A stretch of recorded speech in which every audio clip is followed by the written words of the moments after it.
दोस्तों, आज मैं आपको एक सच्ची कहानी सुनाने जा रहा हूँ,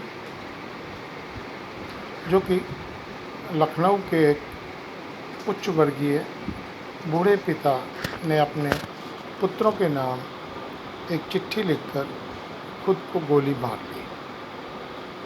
चिट्ठी क्यों लिखी और उसमें क्या लिखा, यह जानने से पहले संक्षेप में चिट्ठी लिखने की पृष्ठभूमि जान लेना जरूरी है। पिता सेना में कर्नल के पद पर रिटायर हुए। वे लखनऊ में एक पॉश कॉलोनी में अपनी पत्नी के साथ रहते थे। उनके 2 बच्चे थे, जो बहुत ही सुदूर अमेरिका में रहते थे। यहाँ यह बताने की ज़रूरत नहीं कि माता पिता ने अपने लाडलों को पालने में कोई कोर कसर नहीं रखी होगी। बच्चे सफलता की सीढ़ियाँ चढ़ते गए, पढ़ लिख कर इतने योग्य हो गए कि दुनिया की सबसे नामी गिरामी कॉरपोरेट कंपनी में उनको नौकरी मिल गई। संयोग से दोनों भाई एक दूसरे के पास ही अमेरिका में रहने लगे। एक दिन अचानक पिता ने रूंधी हुई आँखों से गले में बेटों को खबर दी कि बेटे, तुम्हारी माँ इस दुनिया में नहीं रही। पिता अपनी पत्नी की मिट्टी के साथ बेटों के जाने का इंतजार करते रहे। एक दिन बाद छोटा बेटा आया, जिसका घर का नाम चिंटू था। पिता ने पूछा, चिंटू, मुन्ना क्यों नहीं आया? मुन्ना यानी बड़ा बेटा।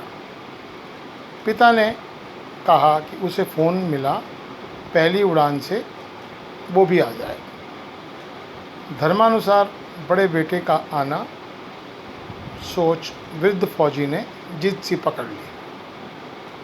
छोटे के मुंह से एक एक सच निकल पड़ा। उसने पिता से कहा कि मुन्ना भैया ने कहा है, माँ की मौत में तुम चले जाओ, पिताजी मरेंगे तो मैं चला जाऊँगा। कर्नल साहब, पिता कमरे के अंदर गए, खुद को कई बार संभाल, फिर उन्होंने चंद पंक्तियाँ का एक पत्र लिखा, जो इस प्रकार है। प्रिय बेटो, मैंने और तुम्हारी माँ ने बहुत सारे अरमानों के साथ तुम लोगों को पाला पोसा, दुनिया के सारे सुख दिए, देश दुनिया के बेहतरीन जगहों पर शिक्षा दी। जब तुम्हारी माँ अंतिम सांस ले रही थी तो मैं उनके पास था। वह मरते समय तुम दोनों का चेहरा एक बार देखना चाहती थी और तुम दोनों को बाहों में भरकर चूमना चाहती थी। तुम लोग उसके लिए वही मासूम मुन्ना और चिंटू थे। उसकी मौत के बाद उसकी लाश के पास तुम लोगों का इंतज़ार करने के लिए मैं था। मेरा मन कह रहा था कि काश तुम मुझे ढांढस बंधाने के लिए मेरे पास होते। मेरी मौत के बाद मेरी लाश के पास तुम लोगों का इंतज़ार करने के लिए कोई नहीं होगा। सबसे बड़ी बात यह है, मैं नहीं चाहता कि मेरी लाश निपटाने के लिए तुम्हारे बड़े भाई का आना पड़े। इसलिए सबसे अच्छा यह है कि अपनी माँ के साथ मुझे भी निपटा कर ही जाओ। मुझे जीने का कोई हक नहीं, क्योंकि जिस समाज ने मुझे जीवन भर धन के साथ सम्मान भी दिया, मैंने समाज को असभ्य नागरिक दिए। हाँ, अच्छा रहा कि हम अमेरिका जाकर नहीं बसे, सच्चाई दब जाती। मेरी अंतिम इच्छा है कि मेरे मेडल और फ़ोटो बटालियन को लौटाए जाएं तथा घर का पैसा नौकरों में बांटा जाए।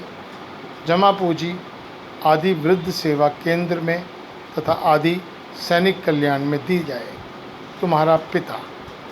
कमरे से ठाएँ की आवाज़ आई। कर्नल साहब ने खुद को गोली मार ली। यह क्यों हुआ, किस कारण हुआ, कोई दोषी है या नहीं, मुझे उसके बारे में कुछ नहीं कहना। हाँ, यह काल्पनिक कहानी नहीं है, पूरी तरह सत्य कथा है। मित्रों, आप इसे अवश्य सुनकर और एक सबक लें और देखें कि क्या आपके लिए उचित है और क्या अनुचित।